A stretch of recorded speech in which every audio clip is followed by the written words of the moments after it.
Y para terminar esta serie de vídeos de presentación de la sesión de prácticas número 1, vamos a ver cómo se crea un proyecto nuevo. Bien, partimos del punto donde lo dejamos. Tenemos en el editor el proyecto Pitágoras CPP y vamos a empezar un proyecto nuevo. El objetivo será resolver dentro de la sesión 1, dentro de la actividad de resolución de problemas, se nos pedía hacer una serie de, o resolver una serie de ejercicios que tienen que ver o relacionados con el código que aparece en la página 10 del cuaderno de prácticas. Vamos con ello. Bien, lo primero que vamos a hacer es dejar el editor limpio y recuerde que para eso bastará con decirle cerrar. Como estaba guardado el proyecto, no hay más que hacer. Y ahora vamos a partir de un proyecto limpio. No vamos a cargar nada existente, sino que vamos a partir de un proyecto limpio, vacío, que no está guardado. Para eso tenemos varias opciones, como siempre. Podemos pinchar en el icono nuevo o podemos decirle archivo y nuevo. Ahora, nuevo, aquí está. Nuevo nos está diciendo si queremos un nuevo código fuente o un nuevo proyecto. Nosotros no trabajaremos con proyectos, al menos por ahora, en un largo tiempo, pero si queremos trabajar con un fichero de código fuente. Por lo tanto, seleccionamos esta opción y, como puede ver, tenemos el editor habilitado para poder empezar a escribir código fuente en C++.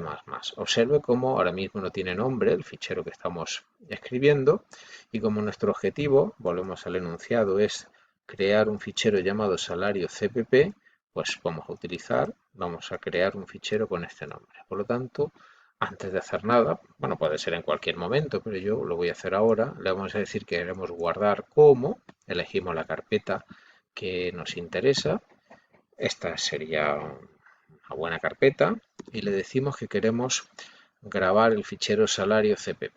Bien, realmente no hace falta poner CPP, simplemente salario, porque como puede ver en el tipo está establecido que es un fichero de código fuente. Cuando le digo guardar, aquí puede observar que ya nos aparece el nombre con su extensión, salario.cpp. Y si abrimos el explorador de archivos, podemos ver cómo, aquí lo tenemos el fichero salario, no aparece la extensión porque tenemos configurado en nuestro sistema operativo para que no la muestre, pero podemos ver que se trata de un fichero de código fuente en C++. Bien, el contenido ahora mismo es vacío, así que vamos a escribir el mínimo imprescindible. Vamos a decirle, como queremos hacer escribir datos en la consola, presentar resultados, pues escribimos la línea, vamos a hacerlo bien para que no nos dé error, include. Observe que al escribir el ángulo de apertura automáticamente se ha escrito el ángulo de cierre. IOStream, y una vez escrito IOStream le voy a decir, para evitar tener que escribir repetidamente std : cada vez que utilice cin, cout o cualquier otro elemento de IOStream, le voy a decir que utilice el espacio de nombres estándar. Bien, y una vez indicado que quiero incluir los recursos de entrada-salida y que voy a utilizar el espacio de nombres estándar, puedo empezar ya con la función main. Bien, la función main incluirá la línea return 0 para finalizar su ejecución ordenadamente y antes de su finalización pues escribiremos las instrucciones que queremos que se ejecuten. En nuestro caso, como podemos utilizar el código que tenemos en el PDF del cuaderno de prácticas, simplemente vamos a copiarlo, control C, y ahora lo pegamos, control V, y eso sí, tendremos que preocuparnos ahora de darle un formato correcto.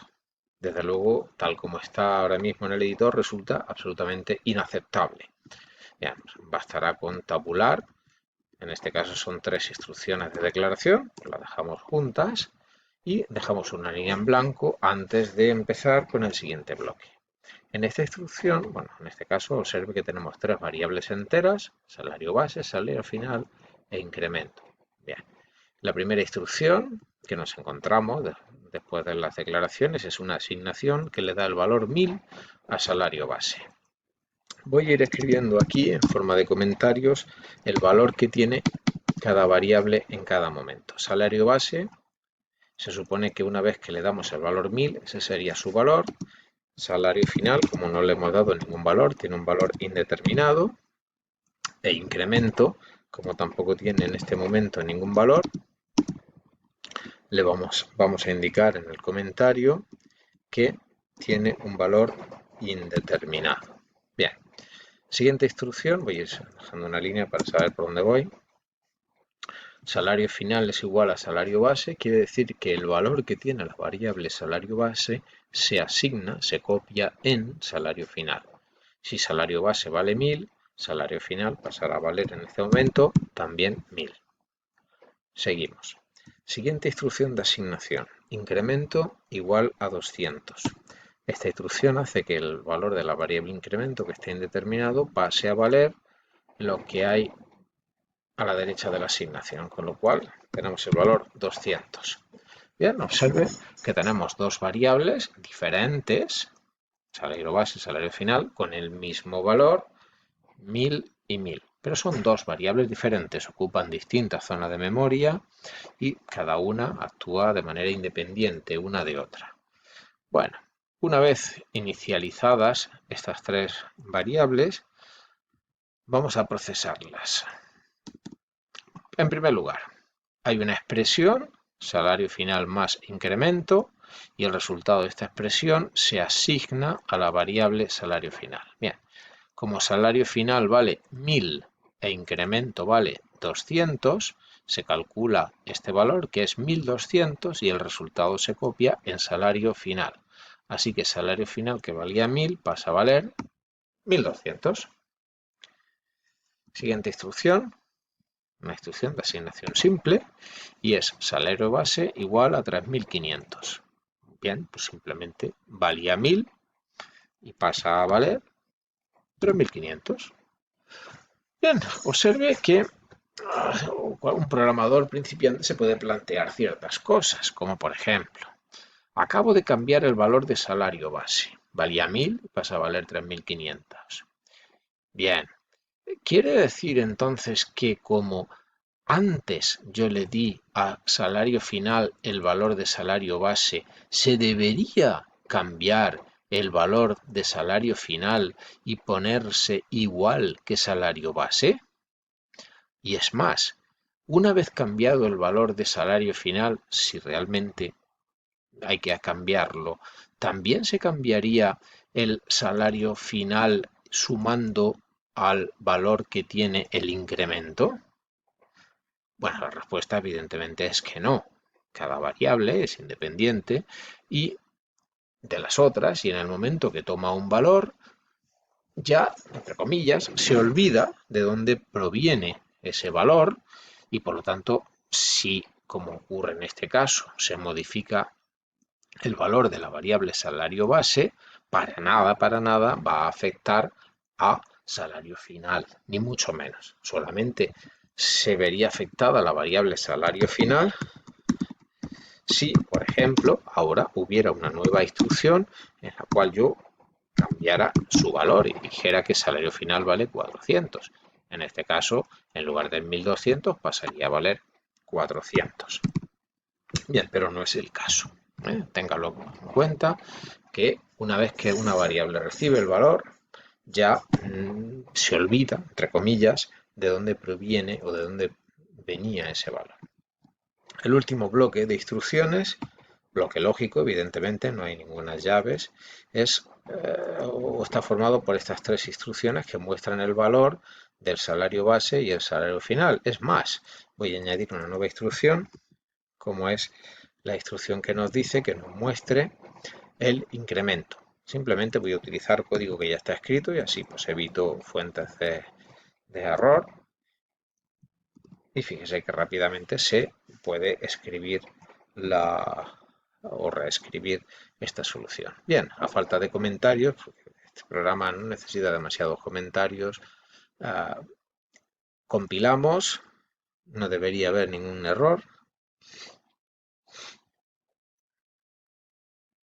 No lo hay. Ejecutamos y vemos cuál es el resultado.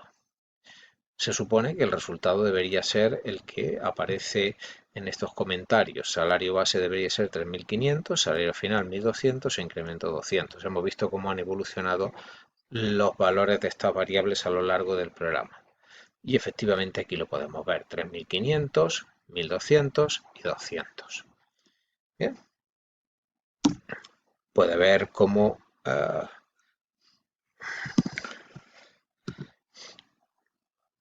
un programa modifica los valores de las variables simplemente utilizando expresiones que, como puede ver también en los apuntes, no dejan de ser combinaciones de operadores y operandos.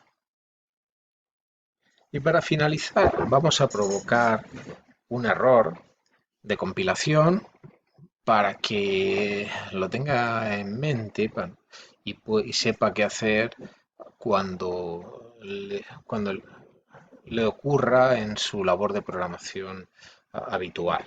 Bien, lo que quiero hacer es que me muestre la raíz cuadrada del incremento, no por ninguna razón, sino simplemente por poner un ejemplo. Bien, para eso y para que quede claro cuál es el resultado que espero, voy a provocar un salto de línea antes del resultado, voy a provocar un salto de línea a continuación y ahora simplemente, sin ningún tipo de mensaje, voy a decirle que me muestre sqrt, la raíz cuadrada de incremento.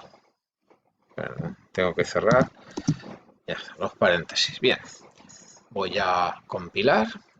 Cuando compilo encuentro con un error que me dice que hay un error en la función main, en la línea 24, y me dice que sqrt no está declarado. O sea, sqrt es la función que calcula la raíz cuadrada. Yo sé que es correcto, que está bien escrito, que el argumento de esa función es un número, en este caso es un número entero, no hay ningún problema, pero me dice que no está declarada. Bien, este es el típico caso de intentar utilizar una función, pero el compilador no sabe efectivamente que si esa función es correcta, o sea, no sabe qué necesita esa función ni qué valor tiene que devolver.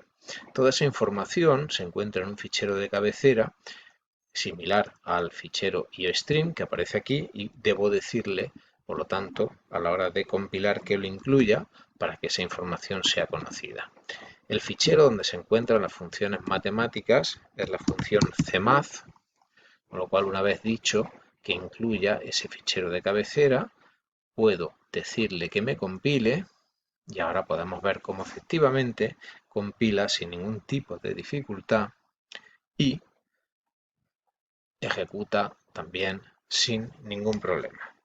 Bien, si tenemos en cuenta que el incremento es 200, esta debería ser su raíz cuadrada. Para estar más seguros, nos venimos aquí al final y decimos que el incremento es 100. Voy a modificar también, aunque no es necesario, este comentario. Y ahora simplemente recompilo y ejecuto y nos daremos cuenta cómo ahora se calcula y estamos seguros de que este es el valor correcto de la raíz cuadrada. Observe que en este caso, ya como curiosidad, el número que se presenta es un número entero porque la raíz cuadrada de 100 es un número entero. No obstante, si el número fuera 102, a la hora de ejecutar este programa, nos daremos cuenta que el resultado no es, aquí lo vemos, no lo muestra como un número entero, sino que es un número real. Bien, para controlar la manera en la que queremos que se muestren los datos y controlar el número de decimales, controlar el número de casillas que queremos en la parte entera y demás, pues en próximas, muy cercanas sesiones de prácticas podrá encontrar la explicación acerca de cómo hacerlo. Y ya con este pequeño ejemplo podemos dar por cerrado todos los vídeos relacionados con la sesión de prácticas número 1.